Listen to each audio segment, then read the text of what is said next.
What's going on, guys? Creator here, back for a new video. This is my boxing of the s.h.figuarts Gorisaki Banana from Tokumei Sentai Go-Busters. Gorisaki Banana is the Buddy Roy partner of Ryuji. Though he is themed after Gorilla, he's more of a humanoid one and has a wheel as a face. He is more of the kind-hearted Buddy Roys that always apologize for almost everything that he does, even when he doesn't do anything wrong. He's always worried about his partner. That's due to the fact that when Blue Buster overheats, he becomes berserk. Gorisaki Banana can combine with Blue Buster forming protective armor on their suits, which is called the Power Customs. Some interesting trivia is that Gorisaki's arms are extremely reminiscent of Kamen Rider's old Gorilla arms. Some would say they're just simply a remold of them. Now before we get to the actual figure, let's look at the box. Here we go, right here.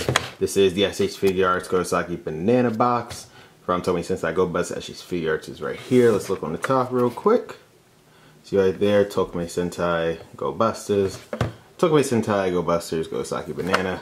Here's a picture of a nice artwork for the Gorisaki Banana Buddy Roy. Again, I really like the design of the Go-Buster Figuarts. They all follow the same visor of red buster. Basically, all the visors are red buster visors. They just change color to represent the Ranger. Since this is the Blue Busters Buddy Roy, they changed the blue, obviously. Looking on the box right here, it says s.h.figuarts. As always, say it with me now, guys.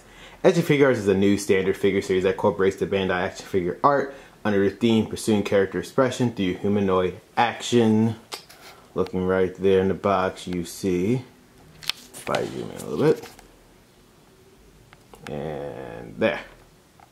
The Tamashii Nation, this is a Tamashii collectible shop item exclusive, which means basically they only made what the people pre-ordered. So the amount of pre-orders that they made is the amount of the amount of pre-orders they got is the amount they made, I should say.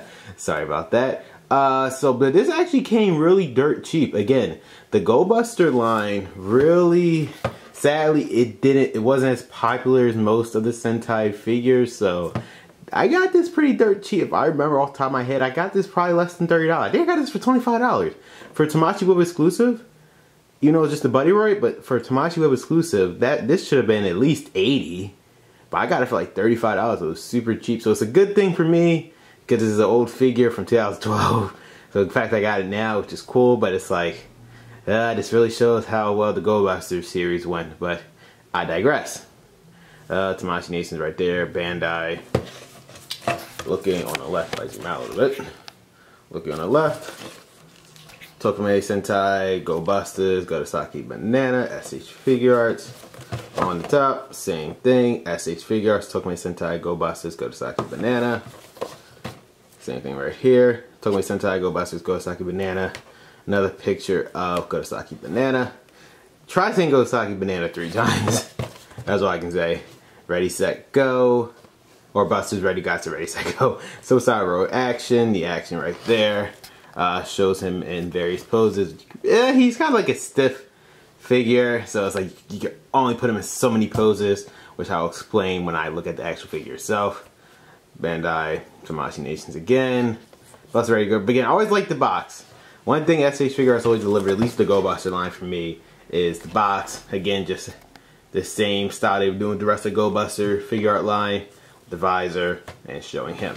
So that was the box for the s.h.figuarts Tokumei Sentai Gorisaki Banana, and now let's look at the actual figure itself.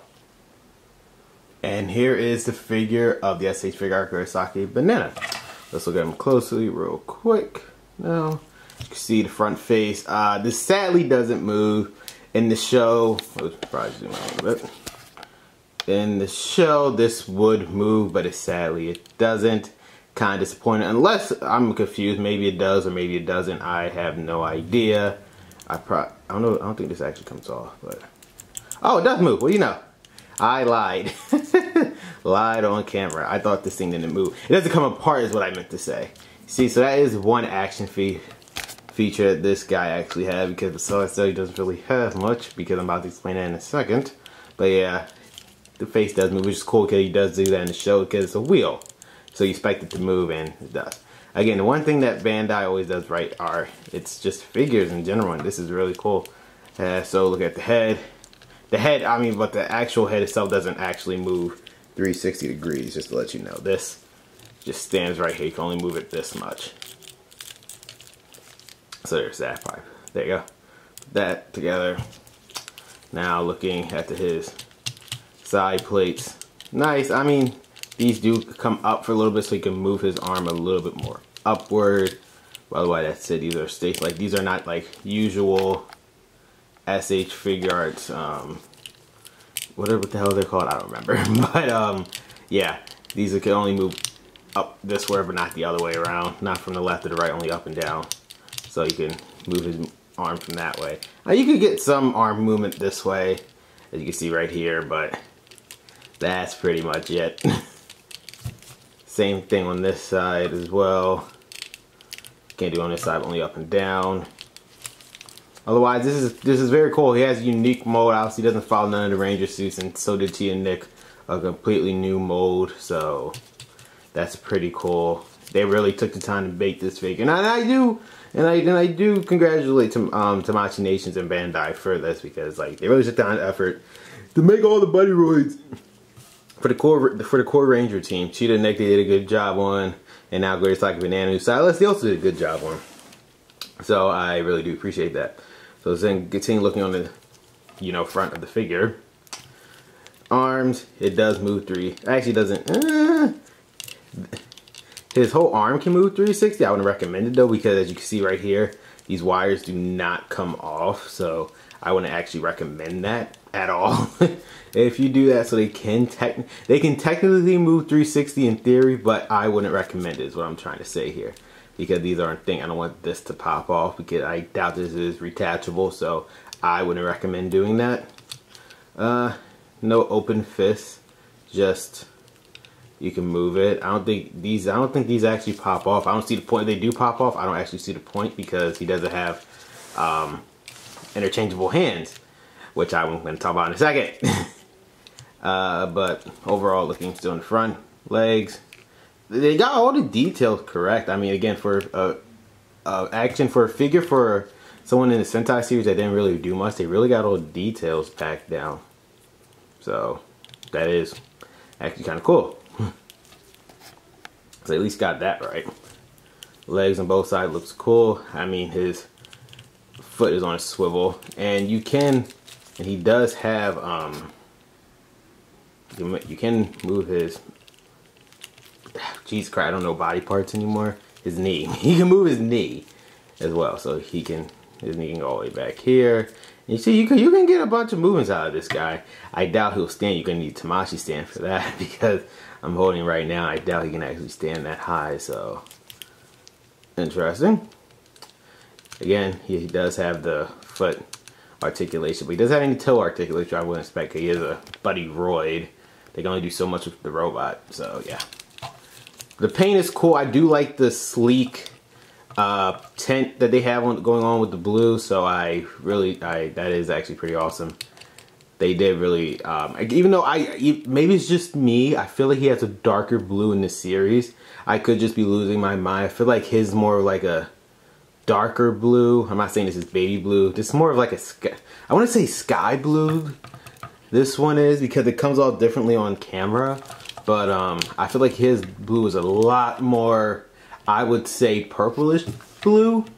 If that makes sense to you guys, maybe that's just me, because I know the Blue Ranger's Megazord is blue, but I felt like Gorisaki Banana had like a darker blue to him. Maybe it was just sometimes the lighting in the base when they was in the show. But that's just me. But looking at the back, not much going on here. His back plate, which is again is interesting. It does form his. This is actually the face of the Blue Ranger's Megazord, which is cool. Again, back of the legs. Again, very nice detail overall. This is like, again, cool that they put out this figure so you could pose them along with Blue Buster, which is pretty nice. So yeah, I really enjoy this figure. I enjoy it for what it is, basically. In terms of accessories, yeah, there are none.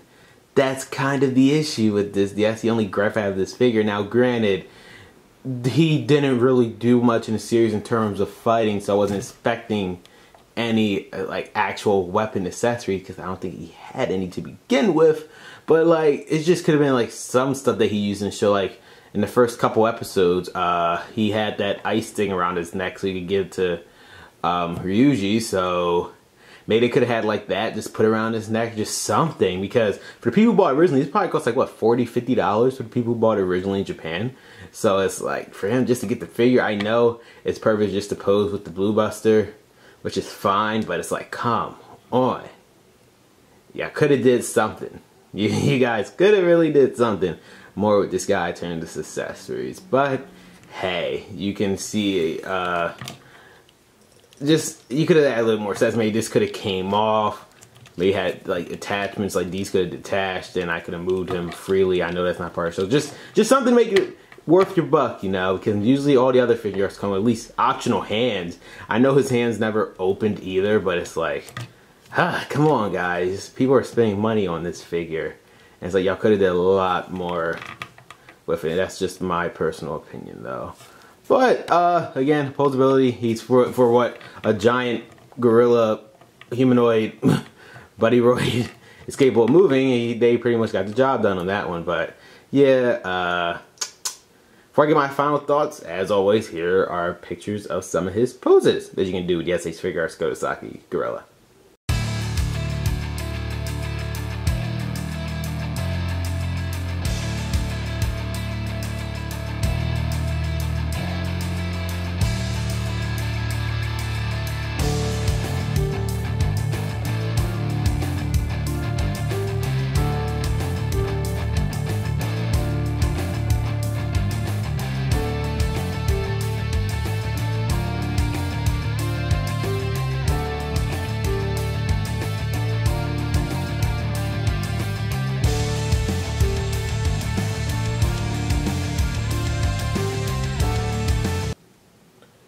Overall, though, I think he's a pretty good figure. I mean, again, for him not to really have any accessories, it's like a, but you sort of respect it because in the series he never had any weapons to begin with. I said, again, they should have had something like his ice bag, the ice bag thing that he had in the beginning of the series. Just something, again, bang for your buck. This is a Tamashii Web exclusive. Like, come on, you could have added something. I know the sole purpose of him is just to pose Blue Buster, but it's like, you could add a little bit more. But this also goes into a rant, a little rant that I'm about to do, is because it goes on with this figure. Not this figure in general, just in general about the Go-Busters figure art line. Because I feel as though they kind of dropped the ball on something. Yes, it is nice that you decided to release the Buddy Roys, like the secondary characters in the series that are like side by side with the core Ranger, which was nice and all. But if your budget was only the core Rangers and then 3 other figures based on the Go-Busters series, you know what you could have actually done with them? You could have did Beat Buster, Stag Buster, and maybe Power or even Dark Red Buster, for God's sakes. Or like even Power Custom Red Buster. Like, you could have added Beat and Stag because of these figure arts, I feel don't do the sales Go-Busters. They didn't really desire to release the rest of the team. So Beat and Stag had to suffer for not ever getting a release because of how poorly the Go-Busters figure art line did. So it's like, if for all of that, they should have just not even released the Buddy Roys. And if it wasn't really selling, he could have just released Beat and Stag and then call it a day. And I would have been a happy camper because at least I would have the whole team. I mean, the core team is nice, red, blue, and yellow, since those are the 3 main, but it's kind of sad that you don't get Beat and Stag. It's just one of those missed opportunities from Bandai Tamashii Nations that it's like, if they didn't do this, we could have gotten this. So it's like, if I would go back in time and they gave me a choice, would I rather have the Buddy Roys to pair up with the Rangers or just the team? I'd rather just have the team, red, blue, yellow, Beat, and Stag. But it is what it is what we got. At the end of the day, it's nice to have some more poses or just group pictures of the team with the Go-Busters. I mean, I know people at this point, thanks to like blank figure arts that they release of, but just like, you know, just a blank body, they probably did make Beat and Stag actual like figure arts that people probably made them. So if I actually really wanted, deep down really wanted one, I could probably find it on eBay or something. But at the end of the day, it is what it is. I rather would have had an official one, but it is what it is. Otherwise, guys, thanks for watching today's review. If you like this video, make sure you hit that like button, comment down below, and subscribe to miss anything else on my channel. The next review for my Go-Buster line will be the s.h.figuarts Yellow Buster and USADA Lettuce. Otherwise, guys, this is Crater, signing off. Catch you guys later. See ya.